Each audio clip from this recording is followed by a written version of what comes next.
네. 지금 이 시간에는 우리가 리더와 관리자가 뭐가 다른가 하는 것을 생각해 보겠습니다. 이 리더와 관리자가 뭐가 다른가를 생각해 본다는 가장 큰 장점은 뭐냐 하면은요. 나는 과연 어떤 리더인가? 나는 관리자형 리더인가? 아니면은 나는 관리자인가? 아니면 나는 리더인가? 아니면 나는 관리자형이냐? 아니면 또 리더형이냐? 여러 가지로 우리가 분간해 볼 수가 있습니다. 여러분, 관리자와 리더에 대해서 우리가 얘기를 해보려면 여기 그림을 한번 보시기 바랍니다. 이 그림에 뭐가 있습니까? 예, 물에 빠진 사람을 구할 때 어떤 스타일이 있습니까? 예, 물에 첨벙 들어가서 빠진 사람을 안고 구하러 나온 사람. 이 사람은 어떤 스타일일까요? 네, 이거는 우리는 관리자 스타일이라고 생각해 볼 수가 있겠죠. 근데 리더 스타일은 뭐냐 하면은 물에 빠진 사람이 스스로 나올 수 있게끔 사다리 같은 걸 주면서 그거를 자기가 스스로 사다리를 잡고 나올 수 있게끔 하는 이런 것들이 리더형이다라고 볼 수가 있겠죠. 그러면 이 사진에 보면은 나침반이 있고 시계가 있습니까? 어떤 것이 리더 같습니까? 네. 나침반은 방향을 가르쳐 주죠. 예. 그 다음에 시계는 몇 시, 몇 시, 몇 시, 9시까지 출근하라. 4시에 퇴근이다. 예. 만약 나침반이면은 오늘 이 일에 대한 내용은 이런 것이다. 뭐 이런 거지. 그러면 리더는 여기서 나침반과 같이 방향을 설정해 주는 사람이라면은 관리자는 밑에 시계처럼 시간에 맞춰서 어떤 일을 계획성 있게 처리하는 또는 관리하는 사람이다. 이렇게 볼 수 있겠어요. 자, 그럼 우리가 다음번 한번 생각해 보실까요? 그럼 구체적으로 여러분 책에 있는 것과 한번 생각해 보면요. 리더와 관리자의 차이를 좀 구체적으로 생각해 보겠습니다. 예. 리더가 왜 이걸 해야 되느냐라고 하는 것에 비하면은 관리자는 이거는 어떻게 하느냐 하면은 이렇게 이렇게 하는 것이야 라고 일러주게 되겠죠. 그 다음에 일에 대해서 주로 사람을 놓고 그 사람에 대한 사람을 코칭하고 그 사람을 이끌어낸다면은 관리자는 뭐냐 하면요. 사람보다는 일, 프로젝트, 해야 될 일, 프로그램 이런 자원을 관리하는 자라고 볼 수 있겠어요. 그 다음에 조직의 효과성을 추진한다면은 관리자는 효율성에 초점을 두죠. 네, 언제까지 빠르게 일을 마치는 이런 것 타겟을 잡죠. 예, 오늘까지 이걸 다 해라. 그거는 관리자 습관이라면 리더는 오늘 해야 될 일은 이런 것이고 이런 생각을 우리가 하면서 작업을 한번 해보는 것이 어떻겠는가. 뭐 이렇게 생각 달라지겠죠. 그래서 리더는 올바른 방향을 제시한다고 그러면 관리자는 어떤 방침을 정하고 이것을 따르게 하는 자가 말하자면 관리자다. 네, 그렇다면 여러분들은 어떤 스타일의 말이냐면 사람입니까? 리더 스타일입니까? 아니면 관리자 스타일일까요? 이것이 오늘 우리가 생각해 보는 것입니다. 자, 여러분 스스로 판단을 하는 시간, 나는 리더 스타일이다, 관리자 스타일이다. 그러면 아니야. 나는 어떤 때는 어떤 때는 리더 스타일이야. 그럼 과연 이 프로테이지가 100으로 볼 때 20, 70, 30, 70 이런 스타일로 달라지겠죠. 그걸 가지고 여러분들이 한번 생각해 보면서 나는 어떤 스타일인가를 생각하면서 기대를 만들어서 여러분 다시 프리 또는 애프터 스쿨 때 한번 생각해 보시기 바랍니다. 자, 그러면은 만약 내가 리더 스타일이라면 나는 이렇게 하고 있을 거예요. 첫 번째, 어떤 일을 하려고 할 때 계획을 수립하겠죠. 그 다음에 그 계획을 수립하고 난 다음에 이것을 했을 때 어떤 성과가 나올까 하는 그 성과에 대한 성과 검토를 하게 될 겁니다.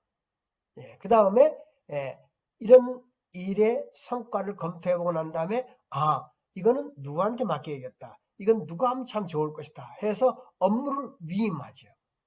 제가 1200명의 나와 같은 사람을 만들고 싶다고 하는 것은 내가 암만 얘기해도 1200명 나와 같은 사람들이 코칭을 함께 공유하는 것보다는 나 혼자는 할 수가 없습니다.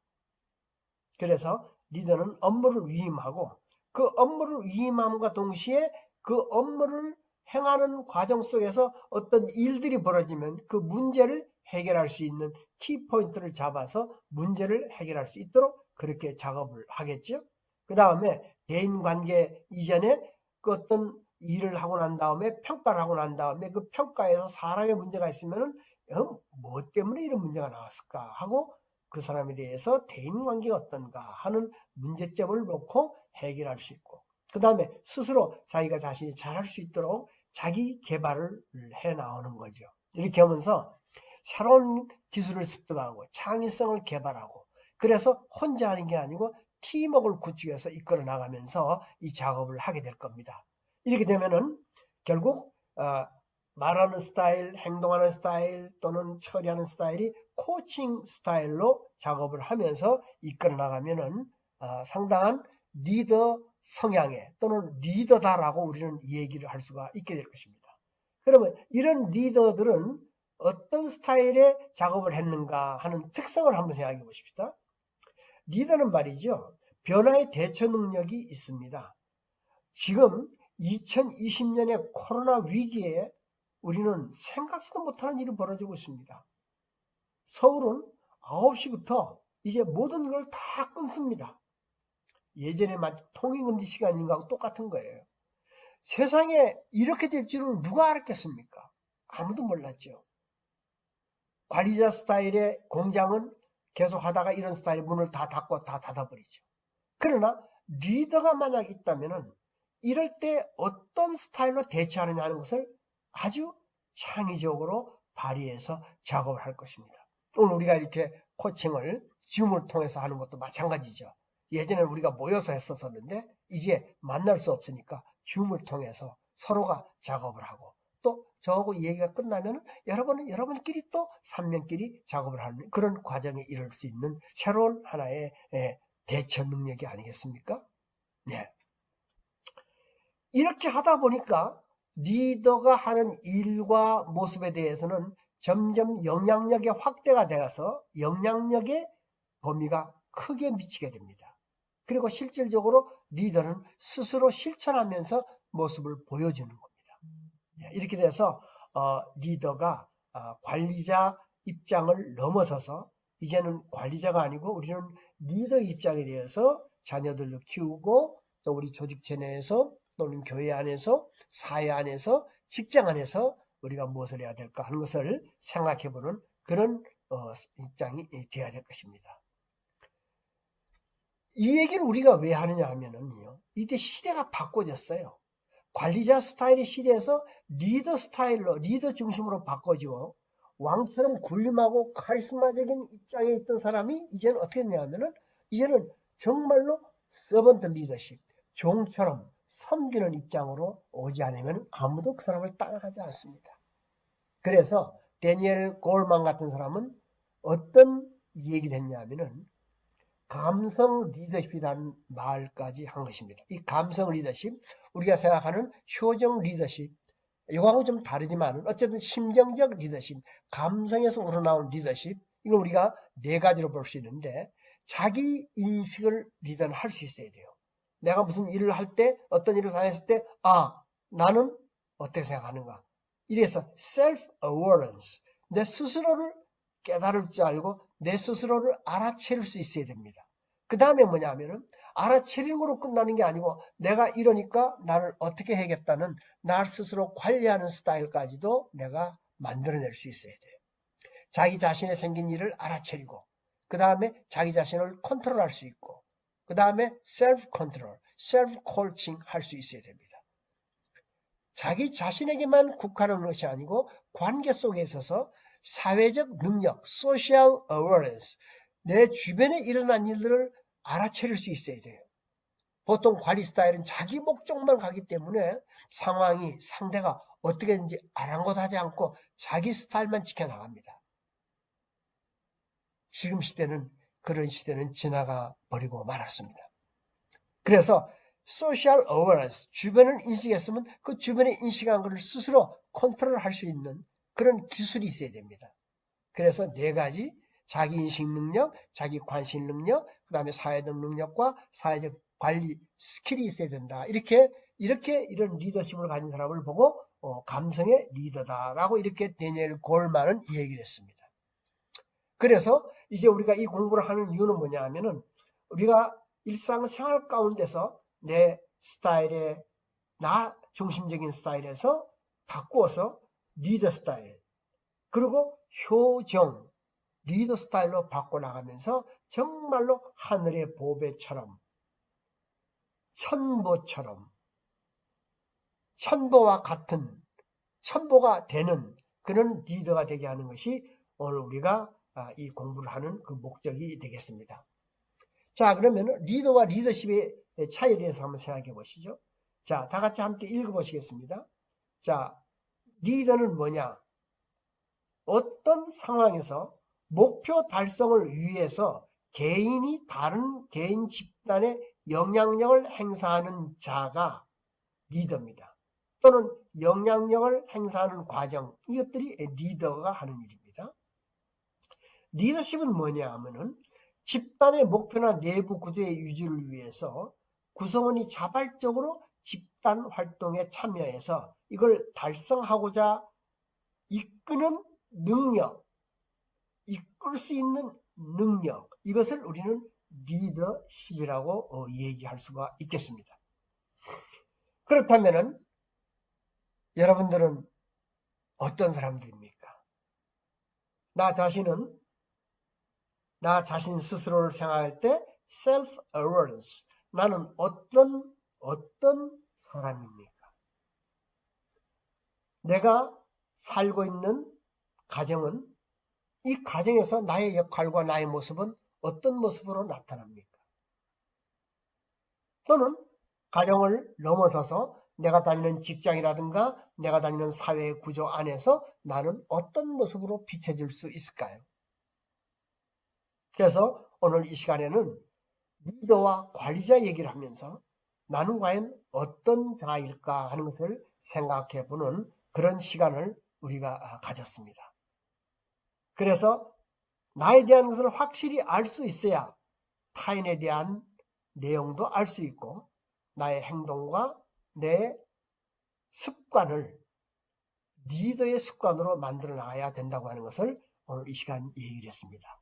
자, 그래서 그 리더십이 오늘 우리가 얘기하고자 하는 것은 코칭 리더십으로 우리는 가야 된다.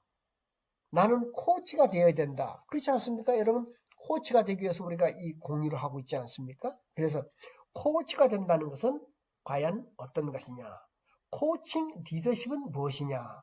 라고 묻는다면은 우리 웰 코칭 센터에서 얘기하는 코칭 리더십은 이렇게 말하고 있습니다.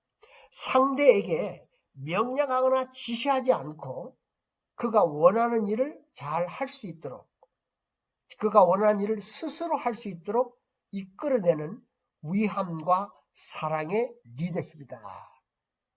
이것이 바로 코칭 리더십이라고 우리는 정의를 하고 있습니다. 자, 보십시오. 예전에 전통적인 관리자 스타일의 모습은 어떤 거냐 하면요. 여기 그림에 있는 것과 마찬가지로 이 원이 뭐냐 하면은 상대입니다. 이 상대에게 상대를 바라볼 때 자신이 야, 이 사람은 문제가 있어. 이걸 가르쳐줘야 돼. 이걸 모르는구나. 그리고 이것을 가르쳐주려면 내가 A, B, C, D를 이 얘기를 해줘야 되고 지시해줘야 돼. 이렇게 말함으로 말미암아 관리자 스타일의 내용은 뭐냐 하면은 사람의 파워, 그 사람 안에 들어가 있는 능력을 위축시키는 그런 입장을 가져왔어요. 그래서 관리자 스타일은 미센터리드, 나 중심의 생각으로 상대를 평가하고 상대를 지도하고 있습니다. 여러분은 어떤 스타일입니까? 많은 사람들이 학식 있는 사람들 또는 높은 자리에 있는 사람들은 아래에 있는 사람들을 그렇게 생각하고 가르쳐야 된다고 생각합니다. 부모님 역시 자녀들 놀 때 가르쳐야 된다고 생각하고 있는 사람들이 너무 많지 않습니까? 예, 여기에 비해서 우리는 또 한 번 생각해 볼 수 있는 게 이런 미센트리드에서 유센트리드로 한번 바꿔볼 필요가 있는 겁니다. 이걸 코칭 리더십이라고 그러는데, 자, 보세요. 이 동그라미가 상대입니다. 자, 이 상대는 많은 잠재력을 갖고 있다고 생각합니다. 코치가 상대에게. 그리고 이 사람은 스스로 이 안에 답이 있기 때문에 답을 낼 수 있는 능력이 있다고 생각하죠. 그리고 선택과 행동의 주체가 바로 당신이기 때문에 이거를 할 수 있도록 도와줍니다. 그러니까 이 안에 있는 파워가 점점 팽창해가지고 파워풀하게 되고 창의성이 점점점 더 크게 늘어나게 되어서 결국 나 중심이 아니고 상대 중심이 되는 거지요. 이것이 바로 위하여 하는 행동이 되고 이런 리더십을 갖고 있어야 위함의 리더십이 되는 것입니다.